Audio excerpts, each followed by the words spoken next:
نحمده ونصلي على رسوله الكريم اما بعد فاعوذ بالله من الشيطان الرجيم بسم الله الرحمن الرحيم رب اشرح لي صدري ويسر لي امري واحلل عقدة من لساني يفقهوا قولي. ہماری آج کی گفتگو کا عنوان ہے صلہ رحمی، رشتوں کو جوڑنا. قرآن مجید میں اللہ سبحانہ وتعالی کا ارشاد ہے فآت ذا القربى حقه والمسكين وابن السبيل ذلك خير للذين يريدون وجه الله وأولئك هم المفلحون. سورۃ الروم آیت 38. ارشاد باری تعالی ہے پس رشتہ دار، مسکین اور مسافر کو ان کے حقوق دو. یہ طریقہ بہتر ہے ان لوگوں کے لیے جو اللہ کی رضا چاہتے ہیں، اور یہی لوگ کامیاب ہونے والے ہیں. ہم میں سے ہر شخص یہ دو چیزیں چاہتا ہے. ایک یہ کہ اللہ اس سے راضی ہو جائے، اس کا رب اس سے خوش ہو جائے، وہ کوئی ایسا کام کرے کہ جس سے اس کا مالک یعنی رب العالمین اس سے راضی ہو، خوش ہو. اور دوسرے یہ کہ انسان کامیاب ہو، دنیا میں بھی اور آخرت میں بھی. اور بہت سے لوگ بہت سے ایسے طریقے سوچتے رہتے ہیں، اختیار کرتے ہیں، سیکھتے ہیں کہ جن سے انہیں کامیابی حاصل ہو سکے. سکسیس کا لفظ، کامیابی کا لفظ ہر ایک کو بہت اچھا لگتا ہے. ہر شخص چاہتا ہے کہ وہ دنیا میں کامیاب ترین انسان کی حیثیت سے زندگی بسر کرے. جب وہ مرے تو لوگ اس کو اچھے نام سے یاد کریں، دنیا میں رہتے ہوئے اس کو اطمینان قلب نصیب ہو، سکون نصیب ہو، اور جب اللہ کے حضور حاضر ہو تو اللہ تعالیٰ بھی اس سے خوش اور راضی ہو. یہ چیز کیسے حاصل ہو؟ وہ کون سے کام ہیں جن کو کر کے ہم یہ مقصد حاصل کر سکتے ہیں؟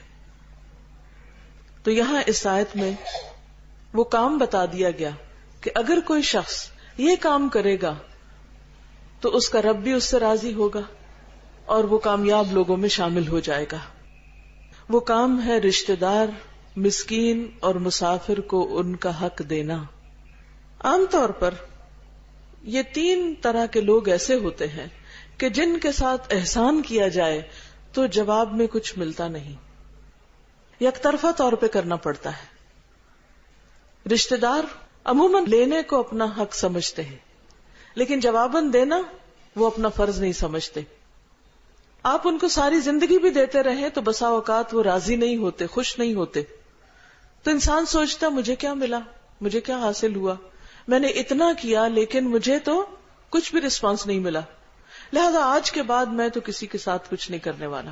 اور شیطان اس کو بار بار پریشان کرتا ہے، مایوس کرتا ہے کہ لوگوں کے ساتھ اچھا کر کے تمہیں کچھ حاصل نہیں ہوا، اس لیے تم بھی اب اپنی فکر کرو، لوگوں کی فکر چھوڑ دو.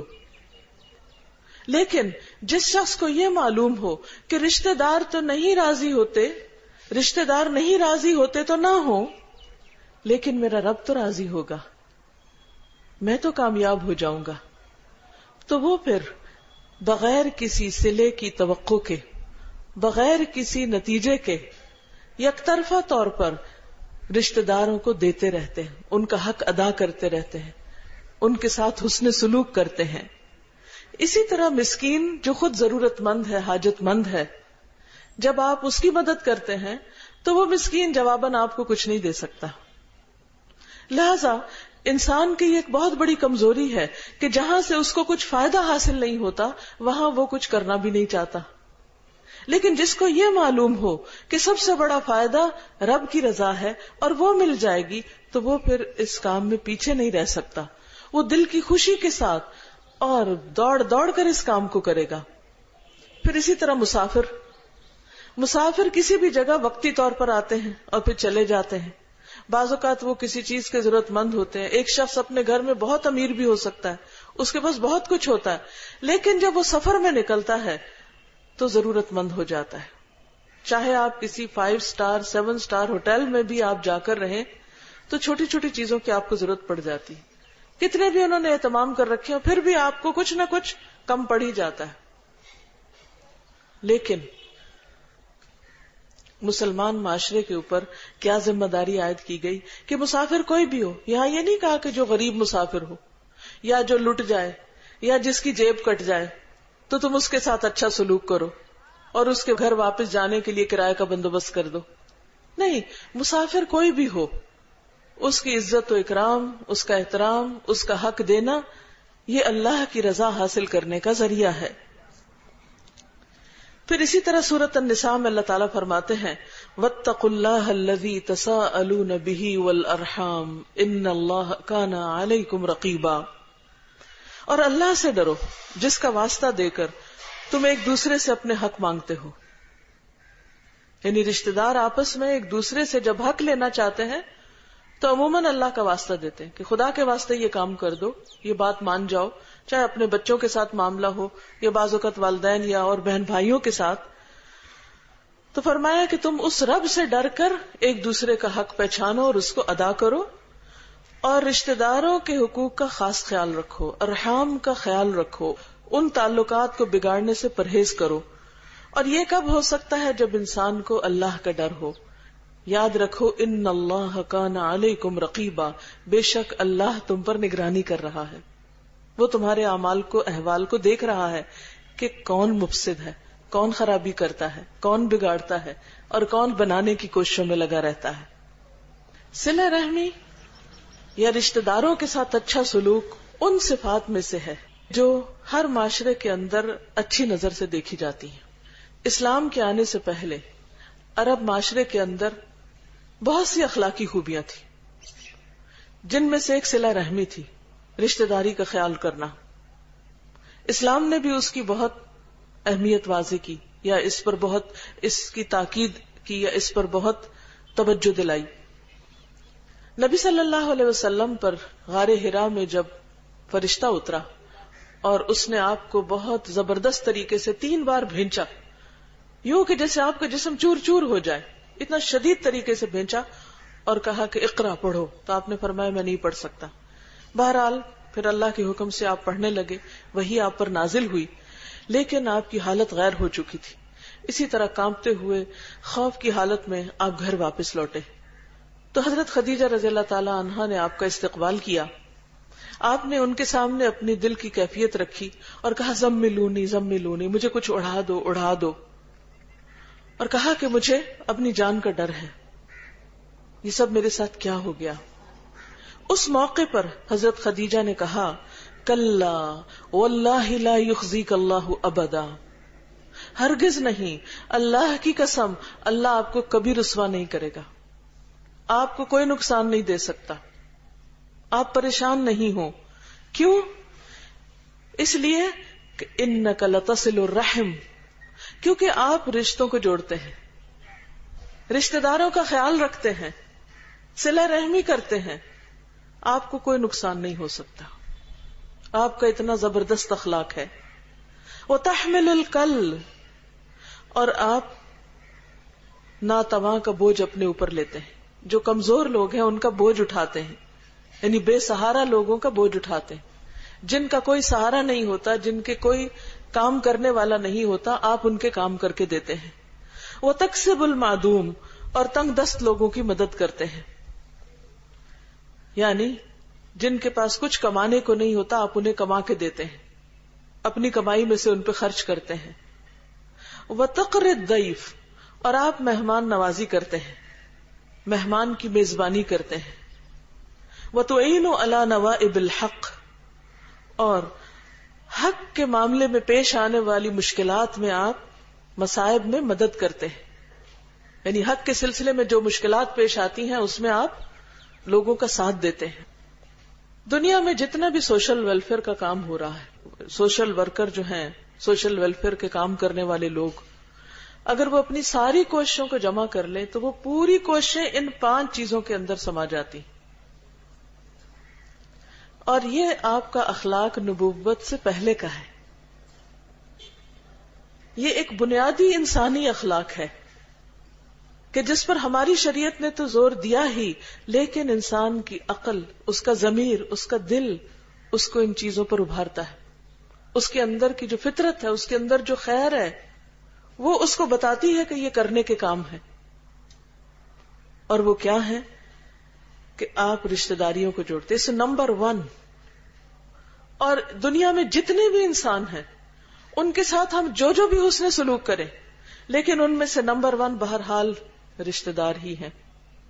چاہے وہ ہم سے روٹھے، چاہے وہ ہمارے ساتھ اچھا سلوک نہ بھی کرے، چاہے وہ ہم کو نہ بھی پوچھے، چاہے وہ ہمارے کام نہ بھی آئیں، لیکن پھر بھی وہ ہمارے حسن سلوک کے سب سے پہلے مستحق ہیں. اور ان رشتہ داروں میں سب سے پہلے والدین آتے ہیں، پھر اولاد آتی، بہن بھائی آتے، پھر اسی طرح پھیلتے جاتا ہے معاملہ، خالہ، چچا، ماموں، باقی لوگ آتے ہیں. لیکن انسان اگر انسانوں کی مدد اور خدمت کرنا چاہتا ہے تو سب سے پہلے کیا دیکھے کہ اس کے اپنے خاندان میں کون مستحق ہے، صدقے خیرات کا یا زکوٰۃ کا یا ویسے مدد کا کون مستحق ہے. یہ نہیں کہ انسان یتیم خانے کو تو ہر مہینے کچھ نہ کچھ بھیج دے، لیکن اپنے ہی فوت ہونے والے بھائی کے جو یتیم بچے ہیں ان کو نہ پوچھے کہ بھائی کا ہمارے ساتھ کوئی اچھا سلوک نہیں تھا. اگر وہ اپنے بھائی کے بچوں کو پہلے دے اور باقی یتیم خانے میں بعد میں بھیجے تو اس کا یہ عمل زیادہ اجر و ثواب کا باعث ہوگا.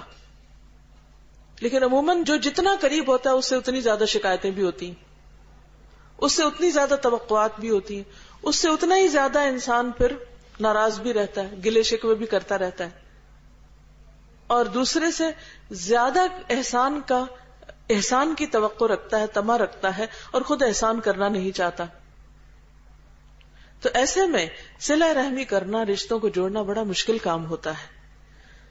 لیکن بہرحال تاکید بھی سب سے زیادہ اسی کی ہے کہ جب کسی کے ساتھ بھلا کرو تو پہلے اپنے رشتہ داروں میں دیکھو. دوسری صفت جو بتائی وَتَحْمِلُ الْكَلِّ، آپ ناتوانوں کا، کمزور لوگوں کا بوجھ اٹھاتے ہیں. کمزور کسی بھی اعتبار سے، چاہے وہ بیمار ہیں یعنی جسمانی طور پہ کمزور ہیں، یا پھر یہ ہے کہ وہ مالی اعتبار سے کمزور ہیں، یا ان کے اوپر کوئی اور اتنے کام کا بوجھ ہے. بوجھ تو کسی بھی قسم کا ہو سکتا ہے، اور آج کل تو فزیکل نہیں، مینٹل سٹریس بہت ہوتا ہے. کوئی کسی کی بات سننے کو تیار نہیں، کوئی کسی کے لیے کاؤنسلنگ کرنے کو تیار نہیں، کسی کے پاس کسی کے دکھ سننے کا وقت نہیں. ہر کوئی اپنی دنیا میں اتنا مصروف ہے کہ جو ہی اس کو پتا چلتا ہے کہ کوئی شخص پریشانی میں ہے وہ اس کو دور سے سلام کر دیتا ہے کہ یہ پھر آ جائے گا اور یہ ہمارا وقت ضائع کرے گا. تو اس لیے نبی صلی اللہ علیہ وسلم نے جو کام کیا وہ کیا تھا، وہ تحمل الکل، کہ آپ خود جا کے جو بے سہارا بے آسرا ہوتے تھے، کوئی نابینا ہے، کوئی بڑھیا ہے، کوئی معذور ہے، سارے جتنے بھی ناتواں کمزور افراد آتے ہیں جو بوجھ تلے دبے ہوتے ہیں، ان سب کے بوجھ اٹھانے کے لیے آپ ہر دم تیار رہتے تھے. تو آپ کی یہ صفت اللہ کو بڑی پسند تھی، تو کہا اللہ آپ کو رسوا نہیں کرے گا کیونکہ آپ تو سب کے کام آتے ہیں، اور خصوصاً کمزوروں کے. آپ دیکھیں کہ جس کے پاس بہت کچھ ہوتا ہے اس کے ساتھ تو بہت سے لوگ تعلق رکھتے ہیں، اس کے تو بہت دوست ہوتے ہیں، لیکن عموماً جس کے پاس کچھ نہیں ہوتا اس کو کوئی بھی نہیں پوچھتا، اپنے بھی چھوڑ جاتے ہیں. اب تو یہاں تک خون سفید ہو گئے ہیں کہ لوگ اپنے بوڑھے ماں باپ کو بھی چاہتے ہیں کہ وہ ان کے حصے میں نہ آئے، کوئی اور ہی انہیں دیکھ لے. اور ہمارے ملکوں میں بھی اولڈ ہوم کا رواج ہوتا جا رہا ہے کہ ہم جو پیسہ کما رہے اس میں سے کچھ دے دیں گے لیکن ذمہ داری ہم نہیں اٹھا سکتے. تو ماں باپ کو صرف پیسہ تو نہیں چاہیے ہوتا، انہیں ہماری شفقت اور محبت اور توجہ بھی چاہیے ہوتی ہے. تیسری صفت جو بتائی وہ تکسب المعدوم، اور آپ تنگ دست لوگوں کی مدد کرتے ہیں، یعنی جن کے پاس کچھ نہیں، جن کے پاس کھانے کو نہیں، پہننے کو نہیں، ضروریات زندگی پورا کرنے کو کچھ نہیں، آپ خود کما کے ان کی ضرورت پوری کرتے ہیں، یعنی اپنی آمدنی میں سے ان پر خرچ کرتے ہیں. عموماً ہمارے ہاں کیا ٹرینڈ ہوتا ہے کہ جو تنخواہ آئے اس میں جو بجٹ بنتا ہے وہ سارا اپنے ہی گھر کی ضروریات کا بنتا ہے. کتنے لوگ ہیں جو اس میں سے حصے مخصوص کیے ہوئے ہوں کہ یہ رشتہ داروں پہ خرچ کرنا ہے، یہ غریبوں کو دینا ہے، یہ کمزوروں بے سہارا لوگوں کو دینا ہے. عام طور پر اس کا خیال نہیں رکھا جاتا، لیکن نبی صلی اللہ علیہ وسلم اپنی کمائی میں سے ان پہ خرچ کرتے تھے کہ جو خود کما نہیں سکتے تھے. بعض اوقات کوئی جاب لیس ہو جاتا ہے، کسی کا بزنس ڈاؤن ہو جاتا ہے، کسی کو کوئی جاب ملتی ہی نہیں، سکلز ہوتے ہیں لیکن جاب نہیں ملتی، کوئی ہاتھ پھیلاتا ہے تو عموماً لوگ ان کو دھتکار دیتے ہیں، جاؤ جاؤ محنت کرو، کچھ کما کے خود کھاؤ، تم مفت خور ہو، یا ایسے تانے دیتے ہیں۔ حالانکہ کرنا کیا چاہیے کہ انسان انسانوں کو پہچانے کہ کون ایک عادی فقیر ہے اور کون واقعی ضرورت مند ہے۔ کالی بھیڑیں ہر جگہ ہوتی، تو چند لوگوں کی خرابی کی وجہ سے باقی سب کو ان کے حق سے محروم نہیں کرنا چاہیے۔ چوتھی چیز جو آپ کے اندر تھی وہ تقر الضیف، اور آپ مہمان کی عزت کرتے ہیں۔ ایک اور حدیث میں بھی آتا ہے من کان یؤمن باللہ والیوم الآخر فلیکرم ضیفہ، جو اللہ اور یوم آخرت پر ایمان رکھتا ہے اسے چاہیے کہ وہ مہمان کی عزت کرے، اس کے ساتھ حسن سلوک کرے، چاہے اس کا رشتہ دار ہو یا نہ ہو، کوئی جان پہچان کا ہو یا نہ ہو۔ نبی صلی اللہ علیہ وسلم نے اس یہودی کی کیسی مہمان نوازی کی تھی جو آپ کے دین میں سے بھی نہیں تھا اور ایک طرح سے آپ کا دشمن تھا۔ نبی صلی اللہ علیہ وسلم نے اس یہودی کی تمام ضروریات کا خیال رکھا، اور جو اس نے بستر خراب کیا اس کو بھی اپنے ہاتھ سے صاف کیا، اور اس کا کہیں چرچا نہیں کیا، اس کو شرمندہ نہیں کیا۔ کیا ہمارے اندر بھی اخلاق ہیں؟ تو بہرحال نبی صلی اللہ علیہ وسلم کی یہ بھی ان صفات میں سے ہے جس کی بنا پر اللہ بندے سے محبت کرتا ہے، جس کے اندر یہ صفت پائی جاتی۔ اور پانچویں چیز کہ حق کے سلسلے میں پیش آنے والے مصائب میں، مشکلات میں آپ مدد کرتے ہیں، یعنی جب کوئی ایسا حادثہ پیش آ جاتا ہے یا کوئی ایسی مشکل پیش آتی ہے تو پھر اس میں آپ پیچھے نہیں ہٹتے۔ مکہ میں لوگ آپس میں جھگڑتے رہتے تھے، بہت سی ان میں آپس میں ناچاکیاں ہوتی تھی، تو عربوں نے ایک معاملہ کیا آپس میں کہ ہم سب مل کے، کچھ لوگ اٹھے اور انہوں نے کہا کہ اس سے تو ہماری قوم جو ہے وہ تباہ ہوتی جائے گی، کیوں نہ ہم ایک ایسی تنظیم بنائیں، ایک ایسی آرگنائزیشن بنائیں کہ جو اس بات پر آپس میں وعدہ کرے کہ جہاں کوئی ایسی خرابی ہوگی وہاں ہم آگے بڑھ کر اس کو روکنے کی کوشش کریں گے۔ تو اس میں اتفاق سے بہت سے ایسے لوگ شامل تھے جن کے نام کے ساتھ فضل آتا تھا۔ تو حلف الفضول کا آپ نے واقعہ پڑھا ہوگا سیرت میں، وہ اسی سلسلے کی ایک کڑی ہے، اور نبی صلی اللہ علیہ وسلم نے دور جاہلیت میں اس میں شرکت کی اور فرمایا بعد میں بھی کہ اگر آج بھی ایسا کوئی معاہدہ ہوگا، ایسی کوئی آرگنائزیشن ہوگی تو میں اس میں آج بھی شریک ہوں گا۔ یعنی جہاں کچھ لوگ خیر کے کاموں میں آپس میں مل جل کر ایک دوسرے سے تعاون کریں تو ہمیں پیچھے نہیں رہنا چاہیے کہ نہیں یہ تو ہمارے جان پہچان کے نہیں، یا یہ تو ہمارے نہیں، خیر کا کام کوئی بھی کرے۔ دین کا حکم کیا ہے؟ وَتَعَاوَنُوا عَلَى الْبِرِّ وَالتَّقْوَى وَلَا تَعَاوَنُوا عَلَى الْإِثْمِ وَالْعُدْوَانِ، نیکی اور تقوی کے کاموں میں ایک دوسرے سے تعاون کرو۔ وہ کوئی بھی ہو سکتا ہے، وہ ہمارا پسندیدہ بندہ بھی ہو سکتا ہے اور ناپسندیدہ بھی ہو سکتا ہے، کیونکہ ہمیں تو اجر کمانا ہے اور اللہ کی رضا چاہیے، کیونکہ پہلی آیت میں ذَلِكَ خَيْرٌ لِّلَّذِينَ يُرِيدُونَ وَجْهَهُ، یہ طریقے ان کے لیے اچھے ہیں جو اللہ کی رضا چاہتے ہیں، جن کی زندگی کا مقصد اور منتہا کیا ہے کہ ہمارا رب ہم سے خوش اور راضی ہو جائے، کیونکہ یہ دنیا تو فانی ہے، اللہ کے حضور جا کے حاضر ہونا ہے، کھڑے ہونا ہے، وہاں حساب دینا ہے، اور اگر وہ ہم سے راضی ہو گیا تو ہر چیز اپنی ہو گئی، اور اگر ساری دنیا بھی ہم سے خوش ہے لیکن وہ ناراض ہے تو ہمارے پاس کچھ بھی نہیں۔ تو بہرحال نبی صلی اللہ علیہ وسلم کی ان صفات کی بنا پر حضرت خدیجہ نے ان سے کہا کہ اللہ کی قسم، کلا واللہ ما یخزیک اللہ ابدا، اللہ کی قسم اللہ آپ کو کبھی بھی رسوا نہیں کرے گا۔ وقتی طور پر مشکل ضرور آئی ہے لیکن اس کا انجام اچھا ہوگا، کیونکہ آپ خیر کے کاموں میں ہمیشہ آگے ہوتے ہیں۔ تو اس سے ہمیں کیا سبق ملتا ہے کہ ہماری نیت اور ارادہ کیا ہونا چاہیے؟ خیر اور نیکی کے کاموں میں آگے بڑھے، کوئی بھی کرنے والا ہو اس میں پیچھے نہ رہے۔ اگر ہم کسی کی مدد کریں گے تو ہماری بھی ساری مشکلات آسان ہو جائیں گی۔ پھر خصوصاً جو ہے رشتہ داروں کے ساتھ جو ہمارا آج کا ٹاپک ہے، تو اس سلسلے میں نبی اکرم صلی اللہ علیہ وسلم کا ارشاد ہے، اللہ تعالیٰ فرماتے ہیں کہ میں ہی اللہ ہوں اور میں ہی رحمان، یعنی بہت مہربان، میں نے ہی رشتے کو پیدا کیا ہے، یعنی رشتے میں نے بنائے ہیں، اور اس کا نام رحم بھی اپنے نام سے نکالا ہے، یعنی رحمان، را حا میم، اور رحم یہ دونوں ایک ہی اصل سے ہیں۔ اب جو اسے جوڑے گا اسے میں بھی جوڑوں گا، یعنی وہ میری رحمت کا مستحق ہوگا، اور جو اسے کاٹے گا اسے میں بھی کاٹوں گا، یعنی جو رشتوں کو جوڑے گا نہیں، رشتوں سے دور رہے گا تو پھر وہ میری رحمت سے دور ہو جائے گا۔ ہم میں سے ہر شخص اللہ کی رحمت کا محتاج ہے۔ ہم اپنے لیے کیا چاہتے ہیں؟ کہ اللہ تعالیٰ ہمارے ساتھ نرمی کا معاملہ فرمائے، رحمت کا معاملہ کرے۔ تو اگر ہم یہ چاہتے ہیں تو طریقہ کیا ہے؟ اللہ کی رحمت کو کس طرح ہم دعوت دے سکتے ہیں؟ کہ ہم خود لوگوں کے ساتھ مہربانی کریں۔ وہ جیسے شعر ہے نا، کرو مہربانی تم اہل زمین پر، خدا مہرباں ہوگا عرش بری پر۔ اگر تم زمین والوں کے ساتھ ہمدردی اور مہربانی کرو گے تو اللہ تعالیٰ بھی تمہارے ساتھ ہمدردی کرے گا۔ عام طور پر یہ سمجھا جاتا ہے کہ رشتوں کو جوڑنا یا صلہ رحمی جو ہے وہ صرف مال خرچ کرنے سے ہوتی، کہ آپ ان کو تحفے تحائف دیتے رہیں، یا جب ان کو کوئی مشکل پیش آئے تو آپ ان کو کچھ پیسے بھجوا دیں۔ صلہ رحمی صرف مال سے مدد کرنا نہیں، یہ ادھوری بات ہوگی، ناقص بات ہوگی۔ اصل صلہ رحمی کیا ہے؟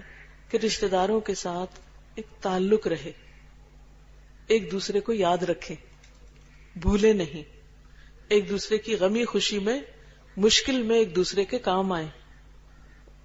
یہ نہیں کہ پچھلی کوئی باتیں لے کر عذر بہانہ تلاش کر لیں کہ چونکہ فلاں ایسا تھا اور اس نے ایسا کیا تھا اس لیے اب میں بھی اس کے فلاں غم یا خوشی کے موقع پر شریک نہیں ہو رہا کیونکہ وہ ہمارے ہاں نہیں آیا تھا۔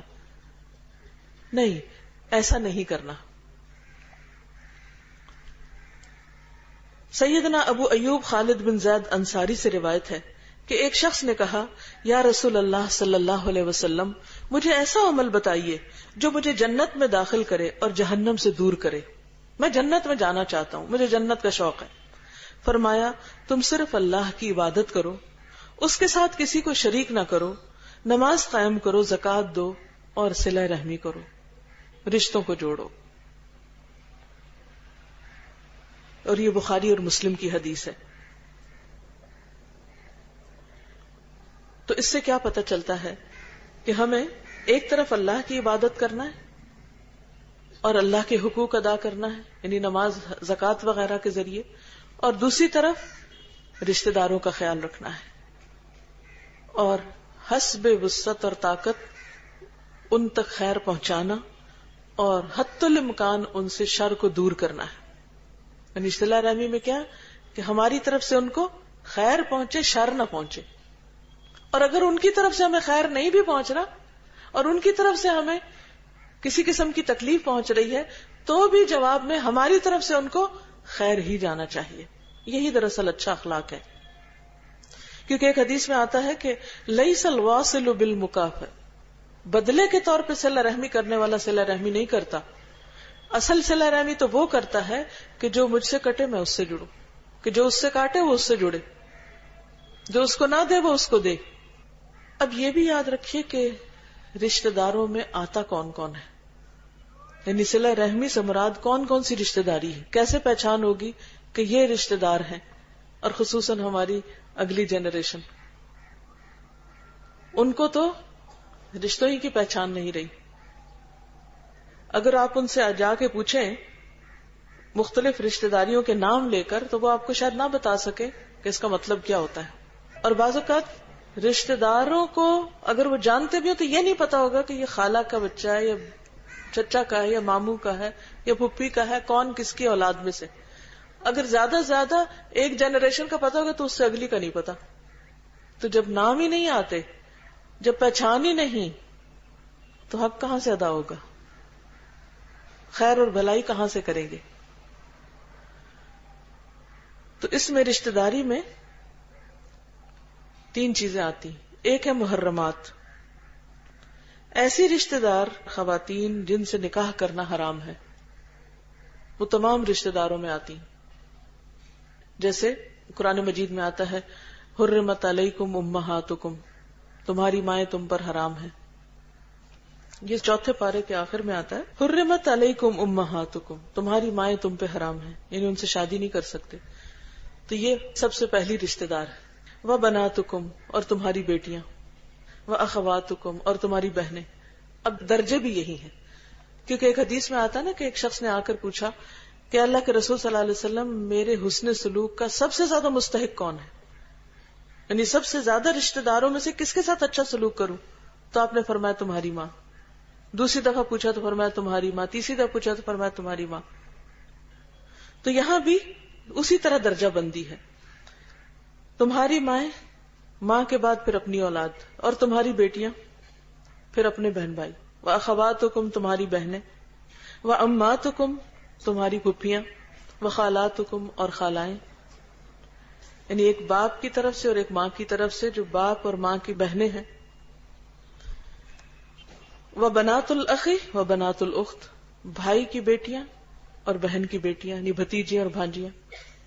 جب آپ حسن سلوک کرنے لگیں گے تو ترتیب بھی یہی رکھیں گے، سب سے اعلیٰ اور عمدہ مقام، اور پھر اس سے کم، اس سے کم، اس سے کم.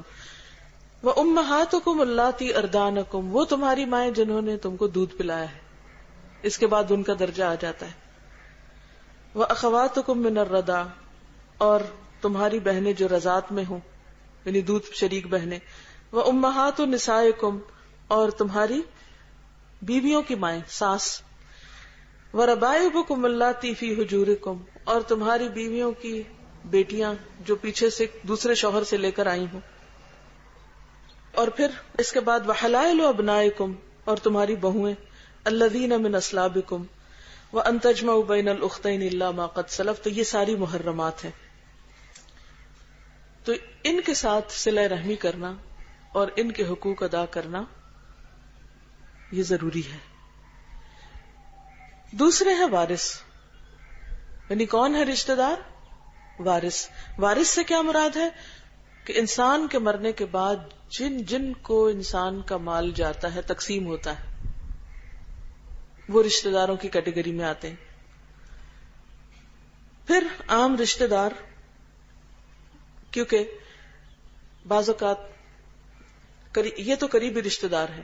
بعض اوقات یہ ہوتا ہے کہ جیسے بہن ہے، پھر بہن کی بیٹی ہے، تو وہ رشتہ نیچے چلا جائے گا، دور ہو جائے گا.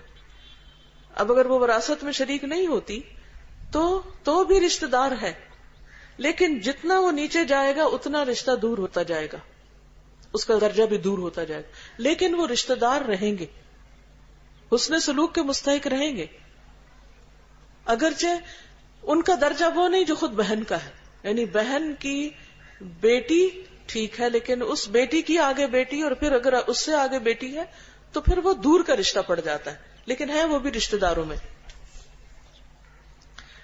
اب صلہ رحمی کے لیے کرنا کیا چاہیے؟ کم سے کم کیا کریں؟ کم سے کم سلام دعا.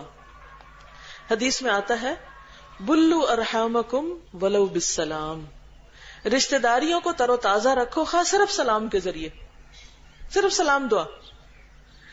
خط لکھ کے سلام بھیج دیں، فون کر دیں، کسی کے ہاتھ سلام بھیج دیں. یہ کیا ہے؟ اب مثلاً کوئی جا کے کسی کو آپ کا پیغام دیتا ہے کہ وہ جو آپ کے خاندان کی فلاں خاتون ہے وہ سلام دے رہی ہیں آپ کو، تو اس کا دل خوش ہو جائے گا، اس کو یاد ہے اچھا ہاں ہمارے رشتہ دار فلاں فلاں شہر ملک میں رہتے ہیں. یہ آپ نے کیا کیا؟ سلام بھیج کے صلہ رحمی کی، رشتے کو جوڑا.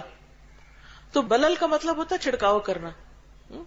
اب مثلاً پودے ہوتے ہیں، ان کے اوپر گرد پڑ جاتی ہے، اگر آپ چھڑکاؤ کرتے ہیں تو یہ تر و تازہ ہو جاتا ہے. تو رشتہ داریاں بھی اسی طرح تر و تازہ رہتی ہیں اگر ان کو سلام دعا بھیجتے رہیں آپ.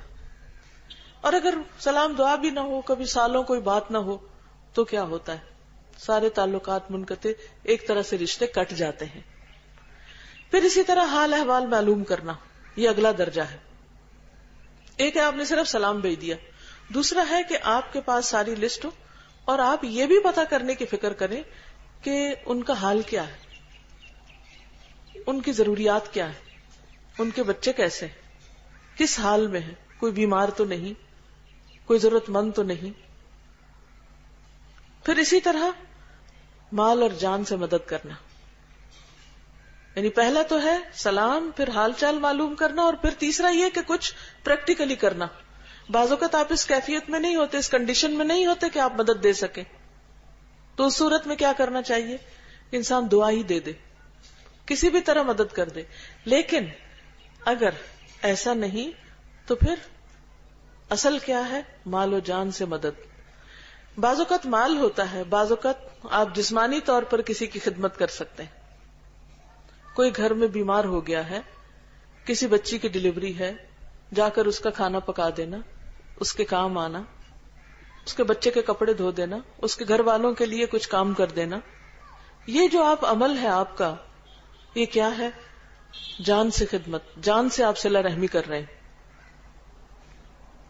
بعض اوقات ایسا ہوتا ہے کہ خاندان میں کوئی شخص اس طرح بیمار ہو جاتا ہے کہ یا ایسا شخص مدد کا مستحق ہوتا ہے جس کے کوئی قریبی رشتہ دار نہیں ہوتا، یعنی ماں باپ بھی مر گئے، اولاد ہے نہیں، شادی نہیں ہوئی، بہن بھائی بھی کوئی نہیں، لیکن کزن ہے یا کوئی دور کے رشتہ دار ہے. تو ایسی صورت میں بھی انسان حسب ضرورت مال اور جان سے مدد کرے. یہ تو ہے دینے کی باتیں، سلام کرے، حال پوچھے، مال دے، جا کے خدمت کرے. اور کچھ ہے نہ کرنے کی چیزیں، اور وہ کیا ہے کہ انسان دوسرے کو شر سے بچائے، دکھ نہ دے، ان کے خلاف باتیں نہ کرے، ان کو اپنے رویے سے اذیت نہ دے، ان کی غلطیوں سے درگزر کرے، غلطیاں ہو جائے تو ان کو معاف کر دے. اور یاد رکھیے کہ معاف کیے بغیر گزارا ہی نہیں.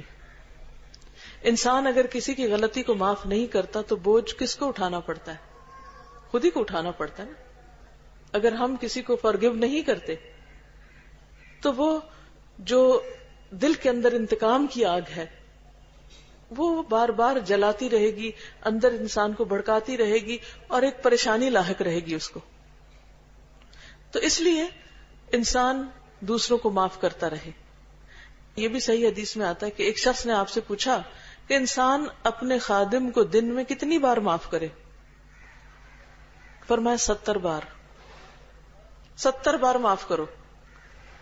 اور یہ حقیقت ہے کہ اگر آپ خوش رہنا چاہتے ہیں تو 70 بار معاف کریں، کیونکہ ہر 2 منٹ میں کوئی غلطی ہوگی، جو بھی کام دیں گے اس میں کوئی خرابی ہو جائے گی. اب کیا کیا جائے؟ ایک تو یہ کہ انسان پھر سارا دن غصے میں بھرا رہے، موڈ آف کیا رہے، منہ لٹکائے رکھے. اور دوسرا یہ ہے کہ انسان غم کے گھونٹ، غصے کے گھونٹ پیتا رہے اور اگنور کیے رکھے، معاف کرتا رہے. اسی طرح زندگی کی گاڑی چل سکتی. تعلقات صرف اس صورت میں اچھے رہ سکتے ہیں جو شخص فرگیو نہیں کر سکتا، درگزر نہیں کر سکتا، دوسرے کی غلطی کو بھلا نہیں سکتا، وہ کبھی بھی خوش نہیں رہ سکتا. خوشحالی کا راز یہی ہے. یعنی آپشنز 2 میں سے ایک ہے، تیسری کوئی نہیں. یا یہ کہ معاف کر دو، یا یہ کہ ہر وقت کڑتے رہو، جلتے رہو، بنتے رہو، اپنے اندر اس کو بار بار تازہ رکھو. اب وہ آگ جل کہاں رہی ہے؟ آپ کے اپنے ہی تو دل میں جل رہی ہے، دل تو آپ کا جل رہا ہے. تو نکالو اس کو، بجھاؤ، ٹھنڈا کرو، چھوڑو، جانے دو اور ریلیکس ہو جاؤ. یہی صلہ رحمی ہے. اور پھر صلہ رحمی صرف وہ کر سکتا ہے، رشتہ داروں سے صرف وہ جوڑ سکتا ہے کہ جو بدلہ لینے کو بھول جائے. کیونکہ بدلہ اچھائی کا بھی ہو سکتا ہے اور برائی کا بھی ہو سکتا ہے. اچھائی کا بدلہ کیا ہے کہ کوئی ہمارے ساتھ جب اچھا کرے تو ہمیں بھی یاد آ جائے اور ہم بھی اچھا کر لیں جلدی سے. اور برائی کا کیا ہے کہ جب ہمارے ساتھ کوئی برا کرے تو ہم جواباً اس کے ساتھ برا کرنے کا سوچیں. نہیں، ہم اپنی عادت کے مطابق دوسروں کے ساتھ اچھا کرتے رہیں، خواہ وہ ہم سے اچھا کرے یا نہ کرے. اور اسی طرح اگر کوئی برائی کرتا ہے تو معاف کرتے رہیں، چاہے وہ کریں یا نہ کریں. نبی صلی اللہ علیہ وسلم کے پاس ایک شخص آتا ہے اور پوچھتا ہے کہ میرے کچھ ایسے رشتہ دار ہیں کہ میں ان سے ملتا ہوں، وہ مجھ سے نہیں ملتے. اور یہ مسئلہ ہم میں سے اکثر لوگوں کے ساتھ ہوتا ہے. جب کبھی رشتہ داروں کے ساتھ اچھے سلوک کی بات ہوتی ہے تو لوگ عموماً کہتے ہیں کہ ہم تو چاہتے ہیں، وہ نہیں چاہتے، ہم جڑنا چاہتے ہیں، وہ نہیں جڑنا چاہتے، ہم تو میل ملاپ رکھتے ہیں، وہ نہیں کبھی ہمارے ہاں آتے. بالکل یہی بات اس شخص نے کی کہ میں تو ان سے ملتا ہوں، وہ نہیں ملتے. وہ اپنے آپ کو بڑی چیز سمجھتے ہوں گے. یا انہوں نے اپنے دل میں کوئی غصہ پالا ہوا ہوگا. میں ان کے ساتھ نیک سلوک کرتا ہوں لیکن وہ میرے ساتھ برائی سے پیش آتے ہیں. اکثر لوگ یہی کہتے ہیں کہ ہم نے اپنے رشتہ داروں کے ساتھ، ہم نے ماں باپ کے ساتھ ایسا ایسا کیا اور انہوں نے ہمارے ساتھ یہ زیادتی کی، یا ماں باپ کو اولاد کے خلاف شکایت ہوتی، یا بہن بھائیوں کو ایک دوسرے کے خلاف شکایت ہوتی کہ ہم نے ان کی شادی پہ، ان کی غمی پہ، اس موقع پر ایسا اور ایسا کیا، لیکن انہوں نے جواباً ہمارے ساتھ بہت ہی برا کیا. تو اس نے بھی یہی کہا کہ میں تو اچھا کرتا ہوں، وہ اچھا نہیں کرتے. پھر اس نے کہا کہ میں ان کی باتوں سے درگزر کرتا ہوں، میں فرگیو کر دیتا ہوں، مگر وہ مجھے برا کہتے رہتے ہیں، وہ نہیں معاف کرتے. آپ صلی اللہ علیہ وسلم نے فرمایا اگر تو ایسا ہی کرتا ہے جس طرح تو بتا رہا ہے تو تو ان کے منہ میں جلتی بھوبل ڈال رہا ہے، یعنی راکھ ڈال رہا ہے، اور جب تک تو ایسا کرتا رہے گا اللہ کی طرف سے ایک مددگار ہمیشہ تیرے لیے مقرر رہے گا. یعنی اگر کوئی شخص برا کرتا ہے تو اپنے لیے کرتا ہے، تم اپنی نیکی اور حسن سلوک کے ساتھ ان کا منہ بند کیے رکھ سکتے ہو. یعنی تم ان کے منہ میں راکھ ڈالتے ہو، کسی کے منہ میں راکھ پڑ جائے تو بات نہیں کر سکتا وہ. جب کوئی ہم سے برا کرے اور ہم اچھا کریں، کوئی زیادتی کرے اور ہم معاف کر دیں، کوئی ضرورت مند ہو اور ہم اس کی مدد کو پہنچ جائیں، تو اس کا کم از کم فائدہ کیا ہوتا ہے؟ منہ بند ہو جاتا ہے اس کا. اور دوسرے یہ کہ ایسے شخص کے ساتھ اللہ تعالیٰ ایک مددگار لگا دیتا ہے، ایک ہیلپر لگا دیتا ہے. وہ انسانوں میں سے بھی ہو سکتا ہے، فرشتوں میں سے بھی ہو سکتا ہے، کوئی بھی ہو سکتا ہے، اور وہ اس کی ہر مشکل اور ہر تکلیف کے موقع پر وہ اس کے ساتھ آ کھڑا ہوتا ہے. کیا ہم نہیں چاہتے کہ دنیا کے اس مشکل سفر میں کوئی ہمارا کمپینین ہو، ساتھی ہو، دوست ہو، مددگار ہو؟ اور اصل دوست کون ہے؟ جو ضرورت کے وقت کام آئے. خالی باتیں کرنا تو ہر کوئی باتیں کر لیتا ہے، زبانی کلامی تو ہر کوئی دوستی کی باتیں کرتا ہے، تعریفیں بھی آپ کی کر دیں گے. اچھے وقتوں کے تو بہت ساتھی ہوتے ہیں، لیکن دکھ میں آپ کے کام کون آتا ہے؟ آزمائش کے وقت آپ کا ساتھی کون بنتا ہے؟ تکلیف میں آپ کا بازو کون تھامتا ہے؟ کون آپ کی ہمدردی کرتا ہے؟ وہ ہے آپ کا دوست. تو کہا کہ اگر تم ان کے ساتھ اچھا کرو گے اور وہ نہیں بھی کرتے تو ان سے توقع نہ رکھو، اللہ تعالیٰ کسی اور کو پیدا کر دے گا تمہاری مدد کے لیے. ہم کیوں نہیں کسی کے ساتھ اچھا کرنا چاہتے؟ کیونکہ وہ ہمارے ساتھ اچھا نہیں کر رہے. تو چونکہ وہ نہیں کر رہے، ہم بھی نہیں کر رہے. ہم چاہتے ہیں کہ ہمارے ساتھ کوئی اچھا کرے. اللہ تعالیٰ کا وعدہ ہے تم اچھا کرتے رہو، اگر وہ نہیں کرتے تو کوئی اور آ جائے گا اور وہ تمہارے ساتھ اچھا کرے گا، تمہیں صلہ مل کے رہے گا. ان اللہ لا یضیع اجر المحسنین، اللہ محسنین کا، احسان کرنے والوں کا اجر ضائع نہیں کرتا. پھر اسی طرح یہ ہے کہ صرف مددگار ہی نہیں بلکہ انسان کو اور بھی بہت سے فائدے ملتے ہیں جب وہ اچھا کرتا ہے دوسروں کے ساتھ. ایک حدیث کے مطابق من سرہ ان یبسط له فی رزقہ وان ینسأ له فی اثرہ فلیصل رحمہ. نبی صلی اللہ علیہ وسلم نے فرمایا جو شخص اپنے رزق میں کشادگی اور عمر میں اضافہ پسند کرے وہ صلہ رحمی کرے. وہ کس کو پسند نہیں؟ کیا کہ ہمارا رزق وسیع ہو جائے، زیادہ ہو جائے، اور دوسرے عمر زیادہ ہو جائے. آپ دیکھیں کہ اگر کوئی ہمیں اس وقت یہ کہے نا کہ اگر تم آج مر جاؤ تو جنت ہے تمہارے لیے، پھر بھی ہم شاید کہیں کہ اچھا چلے تھوڑے دن اور ہمیں یہاں رہنے کا موقع مل جائے. جنت تو ہم چاہتے ہیں لیکن کچھ کام رہتے ہیں ہمارے، ذرا وہ کر لیں پھر چلیں گے دنیا سے. کوئی جانے کو تیار نہیں ہوگا.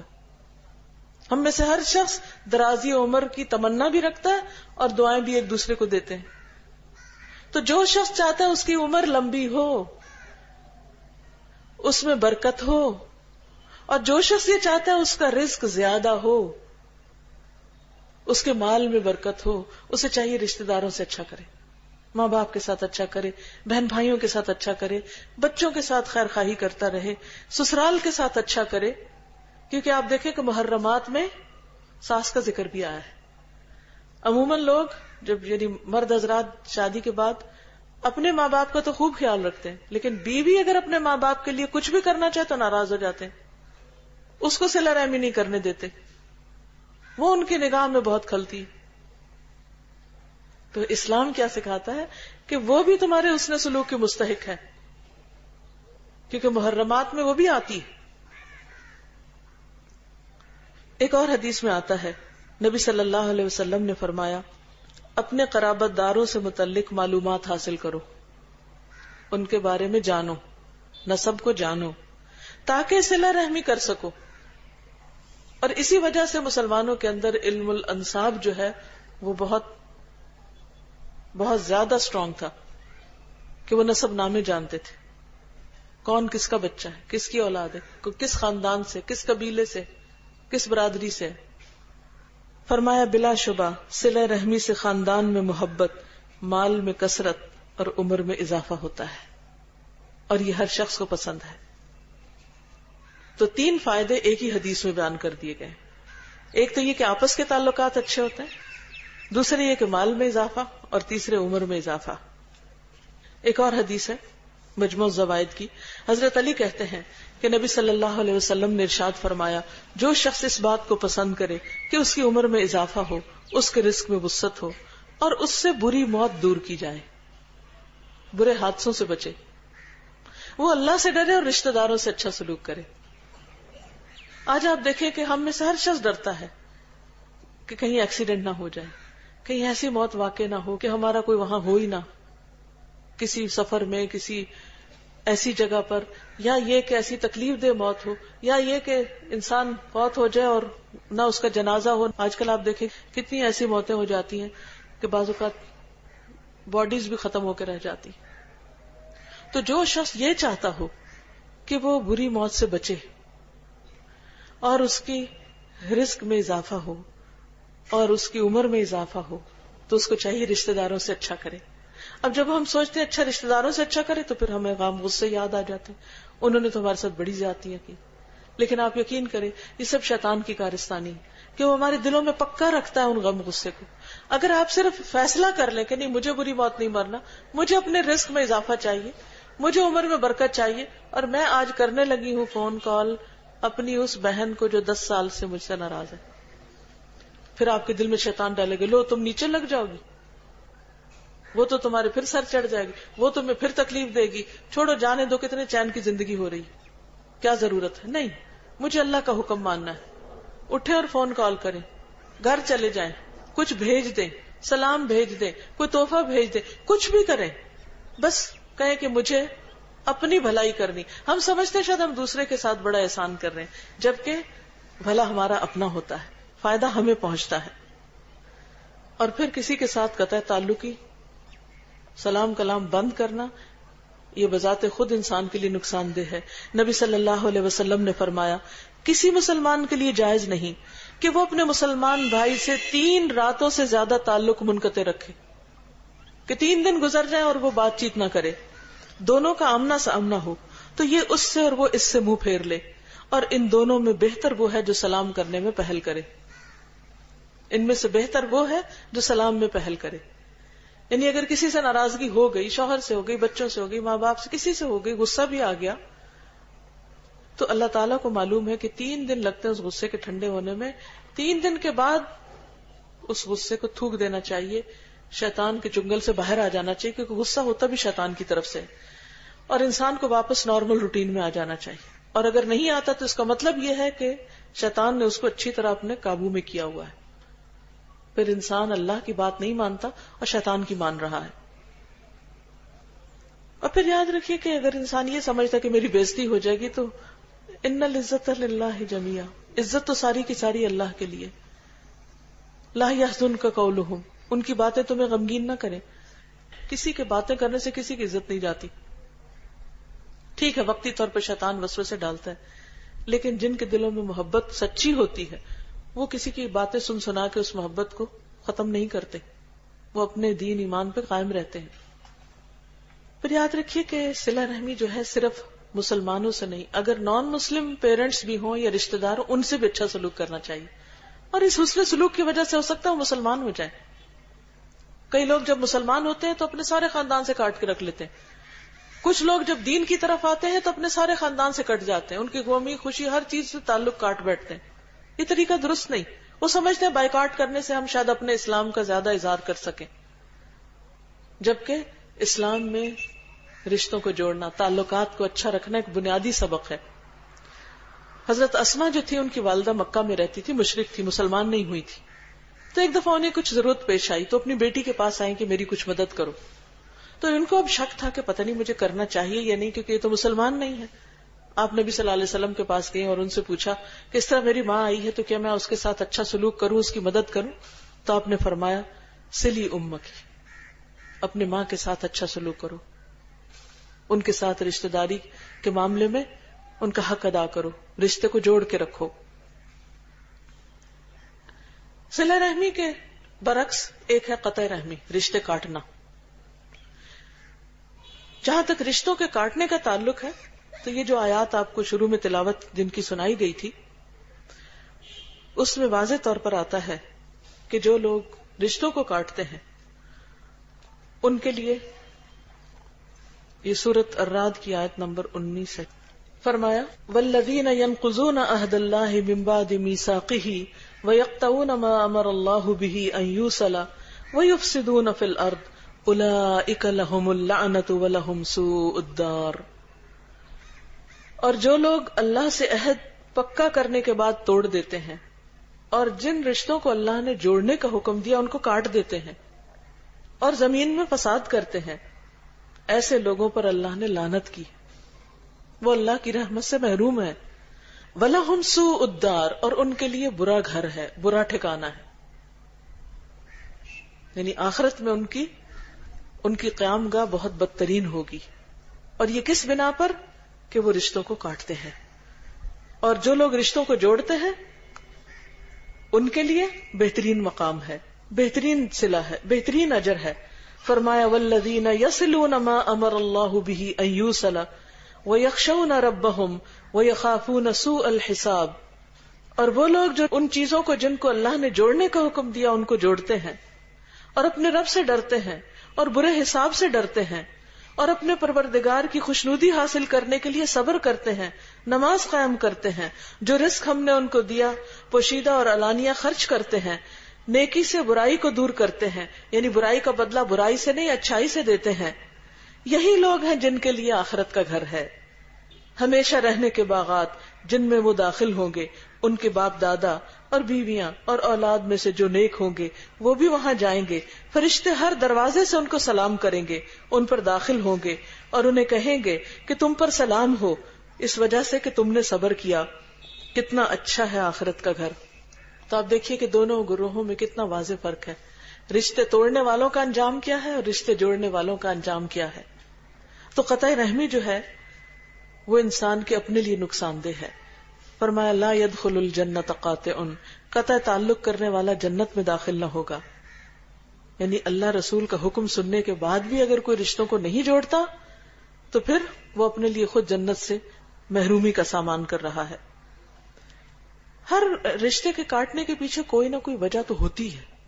انسان کی کوئی فیلنگ ہرٹ ہوتی ہے, کوئی دوسرے کی طرف سے بڑی سخت زیادتی ہوتی ہے, بعض اوقات الزام تراشی ہوتی ہے, کوئی نہ کوئی قصور ہوتا ہے.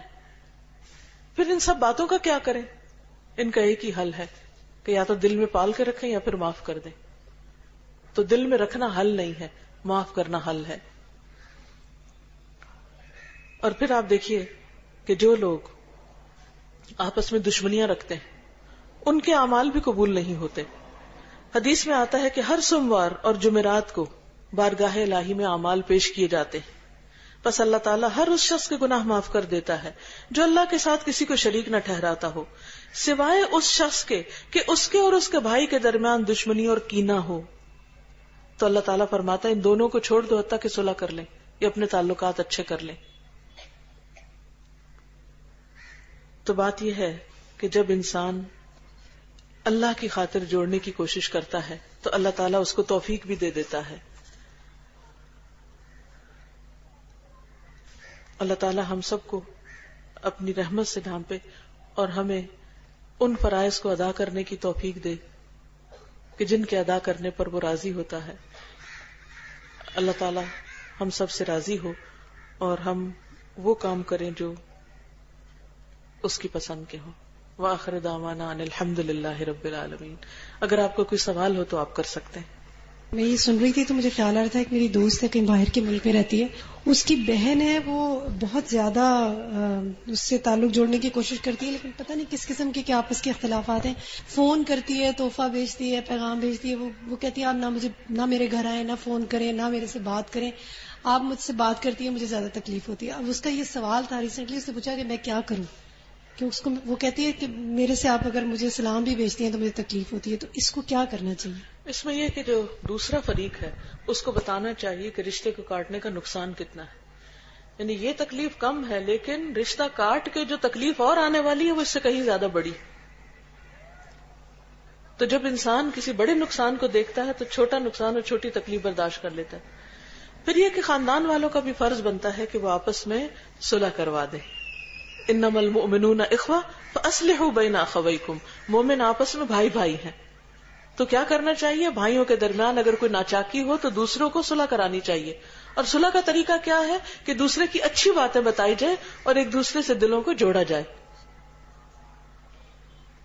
رشتے دار ہیں وہ، ان کے ساتھ ہم لوگوں نے بہت اچھا سلوک کیا، کافی دنوں تک ہم لوگوں کے پاس رہے. وہ پھر وہ ناراض ہو کے پھر چلے گئے یہاں سے. تو تھوڑے دن کے بعد پھر میں جا کے ان سے معافی مانگی، مگر وہ تیار نہیں ہوئے. تو اس کا میرے کو کیا صلہ ملے گا؟ اس میں یہ ہے کہ اللہ کی طرف سے آپ کو مدد آئے گی اور آپ کے رکے ہوئے کام یا آپ کی جو مشکلات ہیں وہ آسان ہوں گی انشاءاللہ. کیونکہ بعض اوقات آپ نے دیکھا ہوگا کہ زندگی میں کیسی کیسی رکاوٹیں آ جاتی ہیں. ہم دعائیں کرتے ہیں، ہماری دعائیں قبول نہیں ہوتی اور ہم یہ بھول چکے ہوتے ہیں کہ ہم کوئی اللہ کے حکم کی نافرمانی کر رہے ہیں، کسی رشتے کے ستائے ہوئے ہیں یا کسی کو معاف نہیں کر رہے یا کسی کا حق نہیں دے رہے. تو جو ہی ہم اسی لیے کہتے ہیں نا کہ صدقہ کرو، بکرا ذبح کرو، ایسا کرو ویسا کرو. وہ بھی اگر ذبح کرتے تو جا کے کہیں اور دے آتے. وہ اپنے رشتے داروں سے شروع کرے، انسان ان کا حقوق ادا کرے تو انشاءاللہ اللہ کی طرف سے مدد آئے گی. رکے ہوئے کام آسان ہو جائیں گے انشاءاللہ. اور ان کو بھی کوئی اور سمجھانے کی کوشش کرے. وہ بہت سمجھایا، ان کو بہت سمجھایا، جا کے میرے سارے لوگ رشتے دار بھی جا کے ان سے معافی مانگے، بولا معاف کر دو ان کو. تو تھوڑا سا ان کو اور ٹائم دے دیا جائے، شاید ان کو خیال کافی سال ہو گئے، 20 سال کے قریب. پھر بھی اس کا میرے کو کچھ گناہ ہے یا کچھ نہیں؟ آپ نے تو اپنا فرض پورا کر دیا اور اپنی طرف سے حق ادا کر دیا. چلیے شکریہ. ایک سوال یہ تھا کہ ایک بھائی ہے جس کے گھر پہ بیمار والدہ ان کے پاس ٹھہری ہوئی ہیں اور بہن بھائی جو ہیں ان کی اس بھائی سے نہیں بن پاتی. اور اب جب سے والدہ بھائی کے گھر پر آئی ہیں تو جو بہنیں ہیں یا جو دوسرے بھائی ہیں وہ آ کے ملنا چاہتے ہیں تو وہ بھائی والدہ سے نہیں ملنے دیتا. اب ایک بہن نے بہت ہمت کی، بہت سمجھایا جس کی وہ سن لیتے ہیں، لیکن انہوں نے کہا کہ والدہ کو ملنے کے لیے بھی آپ لوگ نہیں آ سکتے اور والدہ کی بالکل جیسے بہت کرٹیکل کنڈیشن ہے. تو ان کا بھی یہ سوال تھا کہ اس اسٹیٹ میں اب ہم کیسے جائیں اور والدہ کو نہ ملے تو کیا ہوگا؟ اب یہ کہ یہ تو کوشش میں لگے ہوئے ہیں کہ اپنی والدہ سے ملے. ان پر تو پھر وہ اعتراض نہیں ہوگا، لیکن یہ کہ اس بھائی کو سمجھانے کی ضرورت ہے کہ رشتوں کو کاٹنا کتنی خرابیوں اور کتنے نقصان کا ذریعہ ہے. کیونکہ ایک بات یاد رکھیے کہ جب تک اللہ کا ڈر نہیں ہوتا تو انسان رشتوں کو نہیں نبھا سکتا. اسی لیے سورۃ النساء کی جو پہلی آیت ہے اس میں سارے انسانوں کو خطاب کر کے اللہ تعالیٰ فرماتے ہیں یا ایھا الناس اتقوا ربکم، اے لوگوں اپنے رب سے ڈرو، پکڑے گا تم کو، پوچھے گا تم کو اگر تم نے کوئی مسٹیپ کیا. الذی خلقکم من نفس واحدۃ، جس نے تم کو ایک جان سے پیدا کیا. مثلا اگر انسان یہ سوچے کہ مجھے کوئی چیز بری لگتی ہے تو جو میرا بہن بھائی ہے اس کو بھی بری لگتی ہوگی، کیونکہ ایک ہی جان ہے نا، ایک ہی اصل ہے. وخلق منها زوجها، اسی سے اس کا زوج، اس کا جوڑا بنایا، مرد اور عورت. وبث منهما رجالا كثيرا ونساء، اور ان دونوں کے ملاپ سے بہت سے مرد اور عورتیں دنیا میں پھیلا دیے. جتنی بھی آج انسانوں کی آبادی، ان سب کی اصل ایک ہے، ایک ماں، ایک انسان یعنی آدم علیہ السلام سے پھر حضرت حوا پیدا ہوئی اور پھر ان کے جوڑے سے آگے نسلیں چلی. ہم سب انسانی رشتوں میں ایک دوسرے کے کہیں نہ کہیں جا کے بہن بھائی بنتے ہیں. تو ہر انسان سے بھلا سلوک کرنا چاہیے، لیکن جو قریب کے رشتے ہیں، جن کی جان پہچان ہے، ان کے ساتھ تو پھر ہر صورت میں کرنا چاہیے، اگرچہ وہ ہمارے ساتھ برا کریں. لیکن یہ کب ہوگا؟ پھر فرمایا واتقوا اللہ، اور اللہ سے ڈرو، الذی تساءلون بہ والارحام، جس سے تم اپنا حق مانگنے کے لیے سوال کرتے ہو، ایک دوسرے سے اپنا حق مانگنے کے لیے اللہ کا نام لے کے تم سوال کرتے ہو. والارحام، رشتوں کے معاملے میں خدا سے ڈرو. تو جب تک کوئی خدا سے نہیں ڈرتا، جس کے دل میں خدا کا ڈر نہیں، وہ رشتے جوڑ نہیں سکتا. اور یہ صرف اس وقت ہو سکتا ہے جب انسان اللہ کے لیے کرے. تو جو ایسے لوگ رشتے کاٹے ہوئے ہیں، ان سب کو یہ آیت سنا دینی چاہیے، یہ آیت بتانی چاہیے کہ رشتہ دار مسکین مسافر کو حق دو. یہ طریقہ بہتر ہے ان کے لیے جو اللہ کی رضا چاہتے ہیں، اور یہی کامیاب ہونے والے ہیں. ہر انسان کی زندگی میں کہیں نہ کوئی مشکل ہوتی ہے. ایسے لوگوں کو ان مشکلات کا ذکر کر کے سمجھانا چاہیے کہ دیکھو تم کن کن پرابلمز کا شکار ہو، ان کا آؤ میں تمہیں حل بتاتی ہوں، اپنے رشتہ داروں سے اچھا کرو، دیکھو تمہارے سارے مسئلے حل ہو جائیں گے. اور یہ ایک فیکٹ ہے. نبی صلی اللہ علیہ وسلم نے تو اس حد تک اس بات کی تلقین کی تھی. ایک روایت میں آتا ہے حضرت ابو طلحہ جو تھے وہ مدینہ کے اندر رہنے والے تھے، اور ان کے بہت سے کھجوروں کے باغ تھے اور بہت مالدار تھے، اور ان کو اپنے مالوں میں سے سب سے زیادہ بیرہا کا باغ پسند تھا، اور یہ مسجد نبی کے سامنے تھا. تو نبی صلی اللہ علیہ وسلم اس میں تشریف لاتے، باغ میں پانی پیتے اور ایک طرح سے ریلیکس کرتے تھے. تو جب یہ آیت نازل ہوئی لن تنالوا البر حتى تنفقوا مما تحبون، کہ تم نیکی کو پہنچ ہی نہیں سکتے جب تک وہ خرچ نہ کرو جس سے تمہیں محبت ہے، یعنی اپنی پسندیدہ چیز جب تک نہ دو. تو انہوں نے جب یہ آیت سنی تو انہوں نے کہا میرے سارے مال میں سے اپنا یہ باغ مجھے پسند ہے. یہ بالکل ایسے جیسے کسی کے کئی ایک گھر ہوں یا کئی چیزیں ہوں تو یا زیور کے سیٹ ہوں تو انسان آئے اور دیکھے سب سے زیادہ مجھے یہ پسند ہے. تو انہوں نے وہ باغ اللہ کے راستے میں کہا میں صدقہ کرتا ہوں. تو اس پر انہوں نے کہا کہ اے اللہ کے رسول صلی اللہ علیہ وسلم، میں یہ باغ اللہ کے راستے میں صدقہ کرتا ہوں اور اس کا اجر اللہ سے چاہتا ہوں کہ وہاں کے آخرت کے لیے ذخیرہ ہو جائے. کتنے عقل مند تھے، انہیں پتا تھا دنیا کا باغ تو ایک دن ختم ہو جائے گا، وہ نہ بھی ہو میں نے چلے جانا ہے، تو کیوں نہ آخرت کا باغ خریدوں اس کے بدلے. بڑا سودا کیا نا. لگتا تو ایسے جیسے بہترین چیز ہاتھ سے چلی گئی، لیکن بہترین دے کے اس سے بہترین کا سودا انہوں نے کیا. انہوں نے تو کھلی چھوٹ دے دی کہ آپ جہاں چاہیں اس کو جس پہ چاہے خرچ کر دیں، میں نے آپ کو دیا. آپ نے فرمایا تو بڑا نفع بخش مال ہے، تو بڑا قیمتی باغ ہے. 3 دفعہ آپ نے یہ بات فرمائی اور فرمایا تم نے جو کچھ کہا میں نے سن لیا، میری رائے یہ ہے کہ جاؤ اپنے رشتہ داروں کو دے دو. تو انہوں نے پھر اپنے رشتہ داروں اور چچا زاد بھائیوں میں تقسیم کیا، اور وہ بھی 5th جنریشن کے جو چچا زاد دور کے یعنی 5th کزن آپ کہہ لیں، ان کو جا کے تقسیم کیا. وہ ضرورت مند ہوں گے. اب آپ دیکھیے کہ بہترین صدقہ، اور وہ رشتہ داروں میں، اور وہ بھی ذرا دور کے رشتہ داروں میں. یہ کون کر سکتا ہے؟ وہی جس کا دل بڑا ہوگا، اور جس کا دل بڑا ہے اس کے لیے اجر بھی بہت بڑا ہے. جزاکم اللہ خیرا. سبحانک اللہم و بحمدک، نشہد ان لا الہ الا انت، نستغفرک و نتوب الیک. اللہ تعالی ہم سب کو عمل کی توفیق عطا فرمائے. السلام علیکم و رحمۃ اللہ وبرکاتہ.